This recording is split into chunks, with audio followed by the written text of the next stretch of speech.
Hello everyone, I am Parthiban. Welcomes you to SAP Views. In date 22/7/2024 supreme கோர்ட்டில் இன்னைக்கு NEET UG 2024 தொடர்பாக தேர்வுகள் நடந்த முறைகேடுகள், வினாத்தாள் கசிவு, கொஸ்டின் பேப்பர் லீக்கு, ஆள்மாறாட்டம் உட்பட ஒரு 40 வழக்குகள் இன்று விசாரணைக்கு நடைபெற்று கொண்டிருக்கிறது. 12:30 மணி நிலவரப்படி அந்த வழக்குகளினுடைய விவரம் என்ன அப்படிங்கிறத இந்த வீடியோவில் நம்ம ஒரு அப்டேட்டாக பார்க்க போகிறோம். Supreme court NEET UG 2024 update. இப்போது இந்த வீடியோவை இன்னமும் நீங்கள் லைக் பண்ணாமல் பார்த்துட்டு இருக்கிறீங்கன்னா மறக்காமல் லைக் பட்டன் ப்ரெஸ் பண்ணிடுங்க. SAP Views யூடியூப் சேனலுக்கு இப்போ தான் ஃபஸ்ட் டைம் வந்துருக்கிறீங்கன்னா மறக்காமல் சப்ஸ்கிரைப் பண்ணிவிட்டு பெல் ஐக்கானை கிளிக் பண்ணிவிட்டு பார்த்தீங்கன்னா நீட் யூஜி 2024 கடைசி நாள், அதாவது கவுன்சிலிங் ப்ராசஸ் முடிஞ்சு உங்களுக்கான செக்யூரிட்டி டெபாசிட் ரீஃபண்ட் ஆகிற வரைக்கும் நம்ம போடுற எல்லா வீடியோஸும் உங்களுக்கு நோட்டிஃபிகேஷனாக வந்துடும். மேற்கொண்டு உங்களுக்கு கவுன்சிலிங்கில் வந்துட்டு ஏதாவது டவுட்ஸ் இருக்குது, இல்லை பெய்டு சர்வீஸ் தேவைப்படுது அப்படின்னா ஸ்க்ரீனில் தெரியிற என்னோடய நம்பருக்கு நீங்கள் காண்டாக்ட் பண்ணி பெய்டு சர்வீஸ்க்கான ப்ரொசீஜர் என்ன அப்படிங்கிறத தெரிந்து கொண்டு உங்களுக்கான டவுட்ஸை நீங்கள் கிளாரிஃபை பண்ணிக்கலாம். இப்போ பார்த்தீங்கன்னா ஃபஸ்ட் அப்டேட்டு, நீட் வினாத்தாள், அதாவது கொஸ்டின் பேப்பர் நாடு முழுவதும் கசிந்ததா அப்படிங்கிற அந்த சந்தேகம் எழுந்துள்ளது. நீட் தேர்வு வினாத்தாள் நாடு முழுவதும் கசிந்ததா அப்படிங்கிற கேள்வியும், ஹசாரிபாக், பாட்னா ஆகிய இடங்களில் வினாத்தாள் கசிந்தது, இந்த 2 இடங்களில் கசிஞ்சது, பேப்பர் லீக் ஆகிருக்குது அப்படிங்கிறது உறுதி செய்யப்பட்டுள்ளது. இது யார் சொல்லியிருக்காங்கன்னா உச்சநீதிமன்ற தலைமை நீதிபதி அமர்வு. அது மட்டும் இல்லாமல் மற்ற இடங்களிலும் நாடு முழுவதும் கசிந்துள்ளதா அப்படிங்கிற கேள்வியும் எழுப்பியுள்ளனர். நீட் தேர்வுக்கு ஒரு நாள் முன்னதாகவே, அதாவது மே 5ஆம் தேதி 2024 நீட் எக்ஸாம் நடந்துச்சு. அந்த நீட் எக்ஸாமில் கொஸ்டின் பேப்பர் லீக் அப்படிங்கிறது மே 4ஆம் தேதியே கசிந்திருக்க வேண்டும் அப்படிங்கிறத சீஃப் ஜஸ்டிஸ் ஆஃப் இந்தியா தெரிவித்துள்ளார். நீட் தேர்வு முடிவுகளுக்கு எதிராக இன்னைக்கு 40க்கும் மேற்பட்ட மனுக்கள் விசாரித்து வருகிறது. உச்சநீதிமன்றம் 40க்கும் மேற்பட்ட மனுக்களை விசாரித்து வருகிறது. அது மட்டும் இல்லாமல் கொஸ்டின் பேப்பர் 2 இடங்கள்லேருந்து வந்துச்சு. ஒன்று SBI, ஸ்டேட் பேங்க் ஆஃப் இந்தியாவிலிருந்தும், இன்னொன்று கனரா பேங்க்லேருந்தும் 2 இடங்கள்லேருந்து வினாத்தாள்கள் பெறப்பட்டன.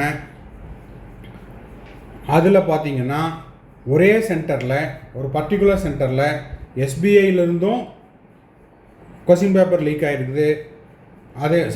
SBIயிலிருந்து கொஸ்டின் பேப்பர் வாங்கியிருக்காங்க, கனரா பேங்க்லேருந்தும் கொஸ்டின் பேப்பர் வாங்கியிருக்காங்க. ஆனால் 2 இடத்துலேருந்து வாங்கியிருந்தாலும் ஒரு பர்டிகுலர் சென்டரில் கனரா பேங்க்கில் வாங்கின கொஸ்டின் பேப்பரை மட்டும் யூஸ் பண்ணியிருக்காங்க. அதாவது SBI லாக்கர்லேருந்தும் கனரா பேங்க் லாக்கர்லேருந்தும் கொஸ்டின் பேப்பரை ஒரே ஒரு சென்டருக்கு எடுத்துகிட்டு போயிருக்காங்க. ஆனால் அதில் SBI கொஸ்டின் பேப்பரை யூஸ் பண்ணாமல் கனரா பேங்க்லேருந்து பெறப்பட்ட வினாத்தாள்களை மட்டுமே மாணவர்களுக்கு வழங்கியுள்ளனர் அப்படிங்கிறது மனுதாரர் தரப்பினுடைய வாதம். சரி, அடுத்த செய்தி என்ன அப்படின்னு பார்த்துடலாம். ஒரு மையத்தில் SBI, கனரா வங்கி ஆகிய 2 இடங்களிலிருந்து வினாத்தாள்கள் பெறப்பட்டன. நீட் வினாத்தாள் கசிவு நாடு முழுவதும் பரவியுள்ளதா என்பதை உறுதி செய்ய வேண்டும். இது தலைமை நீதிபதியினுடைய கருத்து. ஜார்க்கண்ட் மற்றும் ஹசாரிபாக், பீகார், ஜார்க்கண்டில் உள்ள ஹசாரிபாக்லேயும் அதே போல் பீகாரில் பட்னாவில் கொஸ்டின் பேப்பர் லீக் ஆகிருக்குது அப்படிங்கிறது உறுதி செய்யப்பட்டுள்ளது. இந்த 2 இடங்களில் மட்டும்தான் லீக் ஆச்சா, இல்லை நாடு முழுவதும் கொஸ்டின் பேப்பர் கசிவு, வினாத்தாள் கசிவு அப்படிங்கிறது நடந்துள்ளதா அப்படிங்கிறதை உறுதி செய்யப்பட வேண்டும்.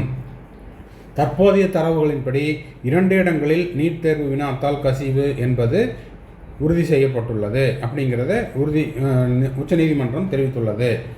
ஜார்க்கண்ட், ஹசாரிபாக், பீகார், பட்னாவில் வினாத்தாள் கசிவு அப்படிங்கிறத சொல்லியிருக்காங்க. தற்போதைய தரவுகளின்படி 2 இடங்களில் நீட் தேர்வு வினாத்தாள் கசிவு உறுதி செய்யப்பட்டுள்ளது உச்சநீதிமன்றம் சொல்லியிருக்கிறாங்க. ஸோ இதெல்லாம் தான் இன்றைய உச்சநீதிமன்றத்தில் இப்போது, அதாவது இந்த வீடியோவை போஸ்ட் பண்ணுற வரைக்கும் 12:30 நிலவரப்படி இந்த செய்தி. இப்போது உணவு இடைவேளை நடைபெற்று கொண்டிருக்கிறது. தொடர்ந்து மதியமும் உணவு இடைவேளைக்கு பிறகு இந்த வழக்கு அப்படிங்கிறது தொடரும்.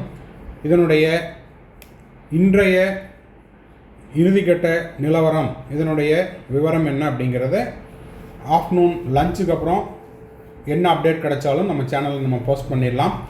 இப்போதைக்கு இன்றுடன் இது முடிஞ்சிருமா, இல்லை இந்த வழக்கு அப்படிங்கிறது இன்னொரு ஹியரிங்க்கு போகுமா அப்படிங்கிற ஸ்டூடெண்ட்ஸ் அண்ட் பேரண்ட்ஸுக்கு இருக்கக்கூடிய சந்தேகம் இன்று மாலை தான் தெரிய வரும். அந்த விவரம் கிடைச்ச உடனே நம்ம எஸ்ஏபிவிஎஸ் யூடியூப் சேனலில் நம்ம அப்டேட் கொடுத்துருவோம். அதுக்கு நீங்கள் செய்ய வேண்டியதெல்லாம் நம்ம போடுற எல்லா வீடியோஸுக்கும் மறக்காமல் லைக் பட்டனை ப்ரெஸ் பண்ணணும்.